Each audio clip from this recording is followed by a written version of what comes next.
और उधर रूस की भी ईरान युद्ध में जबरदस्त एंट्री हो चुकी है। ईरानी मीडिया के दावों के मुताबिक रूस ने ईरान को उड़ता हुआ कमांड सेंटर भेज दिया है ताकि ईरानी सेना अमेरिका से जमकर मुकाबला कर सके। दावा तो यहां तक किया जा रहा है कि ईरान अगले 24 घंटे में अमेरिका और इजराइल के खिलाफ कुछ बड़ा कर सकता है।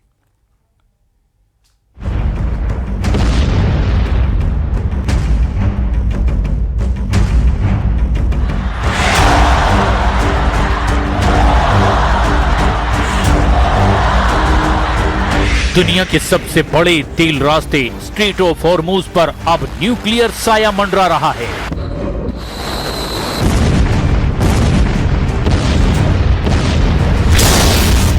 ईरान इसे अपना न्यूक्लियर हथियार बता रहा है और अमेरिका दावा कर रहा है कि इस पर कंट्रोल हमारा है। इस बीच रूस का सबसे सीक्रेट प्रलय विमान तेहरान पहुंच चुका है। क्या पुतिन अब ईरान के सीक्रेट ऑपरेशन के रहस्यमयी कमांडर बन चुके हैं? ईरान के इस्लामिक आर्मी ने इस वीडियो को जारी करके अमेरिका के साथ सबसे बड़े युद्ध का ऐलान कर दिया है। IRGC सैनिक ने लॉन्च पैड से दुश्मनों की तरफ बढ़ते मिसाइल को सलामी दी। ये वीडियो ईरान ने तब जारी किया जब उसने अमेरिकी हमलों के जवाब में खाड़ी देशों में अमेरिकी ठिकानों पर हमले कर दिए। हॉर्मुज को फिर से बंद करने का भी ऐलान कर दिया। क्या ईरान ने हॉर्मुज को दुनिया का सबसे खतरनाक आर्थिक हथियार बना दिया है? क्या रूस का सबसे सीक्रेट विमान तेहरान के लिए सिर्फ हथियार नहीं बल्कि जंग का नया ब्लूप्रिंट लेकर आया है? इसकी पूरी कहानी भी हम आपको बताएंगे, लेकिन इस बीच एक ऐसी रिपोर्ट सामने आई जो डॉलर में आग लगा देगी। क्या रूस, ईरान और उत्तर कोरिया ने अमेरिका की अर्थव्यवस्था को तबाह करने का एक सीक्रेट प्लान तैयार कर लिया है?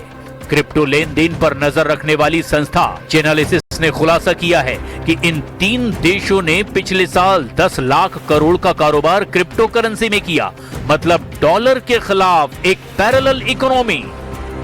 7 दिनों की नई जंग और खाड़ी में बढ़ते तनाव के बीच रूस का सबसे सुरक्षित एयरबॉर्न कमांड विमान TU-214PU तेहरान पहुंच चुका है। दुनिया भर में उड़ रहे विमानों की रियल टाइम लोकेशन दिखाने वाली वेबसाइट फ्लाइट रडार 24 ने यह दावा किया है कि मॉस्को का ये विमान कैस्पियन सागर से गुजरते हुए करीब 2500 किलोमीटर का सफर तय करके तेहरान पहुंचा है। तेहरान तक पहुंचने के लिए TU-214PU नेटो के कंट्रोल वाले इलाकों के बगल से गुजरा। कई रिपोर्ट में दावा किया गया कि इस विमान के साथ रूस का मिलिट्री एयरक्राफ्ट भी तेहरान पहुंचा है। रूस का ये विमान ऐसे वक्त में तेहरान पहुंचा है जब अमेरिका ईरान के खिलाफ निर्णायक युद्ध में उलझा हुआ है। ईरान अमेरिकी हमलों के जवाब में अमेरिकी ठिकानों पर तबाही मचा रहा है। एक्सपर्ट्स का मानना है कि इस विमान का तेहरान पहुंचना बड़ी स्ट्रेटेजी का हिस्सा हो सकता है। रूस पहले ही संकेत दे चुका है कि वो ईरान के टॉप कमांड के संपर्क में है। नेटो इसे डूम्सडे प्लेन यानी कि प्रलय के दिन इस्तेमाल होने वाला विमान कहता है। ये यूनिट रूस के राष्ट्रपति, टॉप पॉलिटिकल और मिलिट्री लीडरशिप की उड़ानों का जिम्मा संभालता है।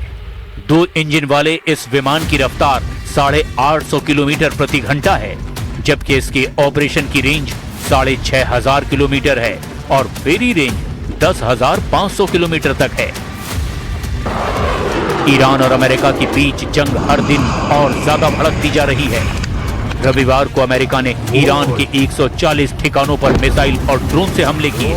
इसके जवाब में ईरान ने सोमवार को कुवैत और बहरीन में अमेरिकी सैन्य ठिकानों पर जबरदस्त हमले का दावा किया। इस बीच रूस के सीक्रेट प्लेन का तेहरान पहुंचना किसी बड़ी रणनीति का हिस्सा हो सकता है।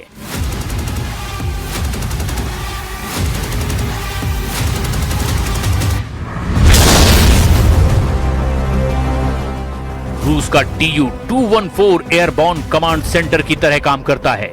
न्यूक्लियर वार या फिर किसी इमरजेंसी में ये रूस के राष्ट्रपति के लिए कमांड पोस्ट की तरह काम करता है। इसमें सुरक्षित और encrypted communication system, command and control system और स्पेशल डेटा लिंक लगे हैं। इनकी मदद से संकट के वक्त में ये रूस की टॉप लीडरशिप के उड़ान के दौरान सेना और सरकार के लिए मूवमेंट और जानकारी इकट्ठा कर सकता है। क्या पुतिन पर्दे के पीछे बैठकर ऐसी चाल चल रहे हैं जिससे बिना एक भी गोली चलाए अमेरिका की अर्थव्यवस्था पर हमला किया जा सके? और क्या रूस, ईरान और उत्तर कोरिया डॉलर के खिलाफ अपना नया मोर्चा खोल चुके हैं? अब बात तेल, डॉलर, क्रिप्टो, हॉर्मुज और उस सीक्रेट ऑपरेशन की जिसने वॉशिंगटन की नींद उड़ाकर रख दी है।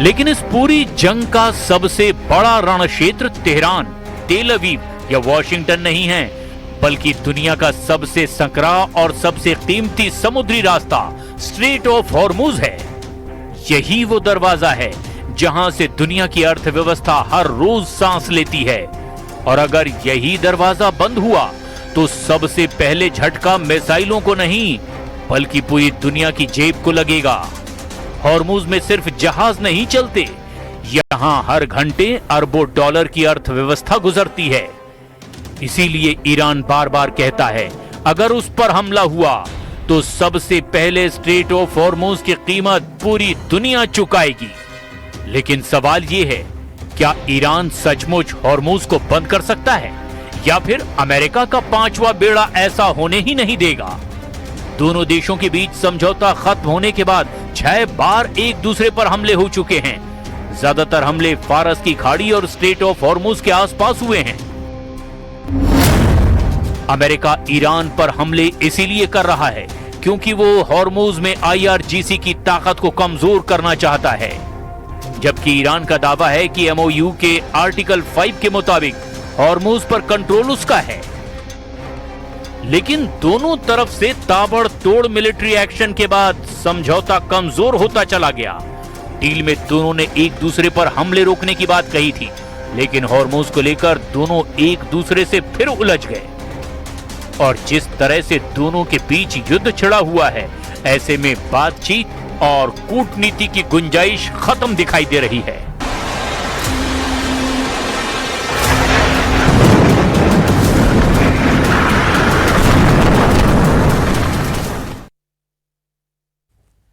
रूस और यूक्रेन जंग अचानक बेहद खूनी हो चुकी है। एक तरफ यूक्रेन अपने घातक ड्रोन से रूस की तेल रिफाइनरी और तेल टैंकर्स को उड़ा रहा है, तो वहीं दूसरी तरफ यूक्रेन के हमलों से बौखलाया रूस अब यूक्रेन के रिहायशी इलाकों पर हमले कर रहा। दावा तो यहां तक है कि पुतिन ने पूरे डॉनबॉस पर कब्जा करने के लिए सेना की एक बड़ी टुकड़ी भी रवाना कर दी है।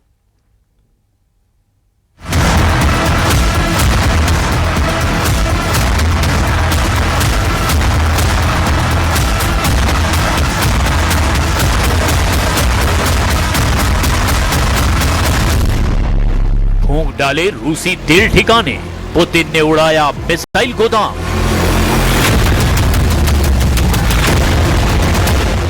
इस वक्त यूक्रेन की युद्ध भूमि से जो खबरें आ रही है उसने पूरी दुनिया के होश उड़ाकर रख दिए हैं। युद्ध के 1600वें दिन रूस और यूक्रेन के बीच चल रही ये जंग अब तक के सबसे खौफनाक और विनाशकारी दौर में पहुंच चुकी है। रूस के भीतर यूक्रेन ने ऐसा कोहराम मचाया है कि पुतिन का सिंहासन हिल गया है। आंकड़े गवाही दे रहे हैं कि पुतिन की सेना को ऐसा घाव मिला है जो इतिहास में कभी नहीं मिला। लेकिन रूस ने भी पिछले 24 घंटे में यूक्रेन के रिहायशी इलाकों को मलबे के ढेर में तब्दील करके अपना प्रतिशोध दिखाना शुरू कर दिया है। अगले 48 घंटे में इस युद्ध की वो तस्वीर सामने आने वाली है जिसे देखकर पूरी दुनिया कांप उठेगी। आखिर क्या है आज का सबसे बड़ा अपडेट और खुफिया इनपुट? शुरुआत करते हैं हम बारूद से लिपटी हुई महा रिपोर्ट से। धुआं धुआं रूसी तेल ठिकाने, ज़ेलेंस्की ने खेला आखिरी दांव। शुरुआत उन आंकड़ों से जिन्होंने क्रेमलिन के भीतर खलबली मचा दी है। वॉशिंगटन के थिंक टैंक CSIS और स्वतंत्र मिलिट्री एक्सपर्ट्स की रिपोर्ट के मुताबिक 2022 से लेकर अब तक रूसी सेना के लगभग 14 लाख सैनिक मारे जा चुके हैं, जिनमें से 4 लाख से ज्यादा सैनिकों की मौत हो चुकी है। 2022 से लेकर अब तक रूसी सेना के लगभग 14 लाख सैनिक हताहत हो चुके हैं, 4 लाख से ज्यादा सैनिकों की मौत हो चुकी है। और इतना ही नहीं, 2026 के शुरुआती महीनों में रूसी सेना की तबाही का अनुपात 8:1 तक पहुंच चुका है। यानी यूक्रेन के हर एक सैनिक के मुकाबले रूस अपने 8 सैनिक खो रहा है। और इसका सबसे बड़ा कारण है यूक्रेन के खतरनाक AI इनेबल्ड ड्रोनों से तूफानी और घातक हमले।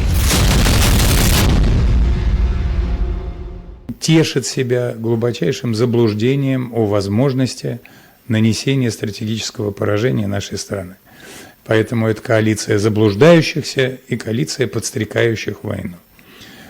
Конечно же, следить будем очень внимательно. Это те страны, которые совершают враждебные действия в отношении нас. Поэтому следить будем очень внимательно. यूक्रेन के जनरल स्टाफ की रिपोर्ट के मुताबिक पिछले 24 घंटे के भीतर रूसी सेना को भारी नुकसान उठाना पड़ा है। 1600 से ज्यादा रूसी सैनिक एक ही दिन में ढेर कर दिए गए या तो घायल हुए।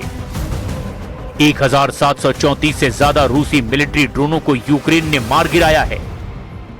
58 तोपखाने और 5 स्पेशल मिलिट्री इक्विपमेंट्स को मलबे के ढेर में तब्दील कर दिया गया। यूक्रेन ने 8 दिन में रूस को तबाह कर दिया। रूस के 501 तेल टैंकर, 11 तेल रिफाइनरी यूक्रेन हमले की आग में भस्म हो चुके हैं। इस तबाही के बीच यूक्रेन के राष्ट्रपति व्लादिमीर ज़ेलेंस्की ने एक बहुत बड़ा कूटनीतिक और सैन्य दांव चल दिया है। ज़ेलेंस्की ने यूक्रेनी सेना के भीतर 2 नए मिलिट्री कमांड्स का गठन किया है, जिसमें सबसे खतरनाक है लॉन्ग रेंज इंपैक्ट कमांड।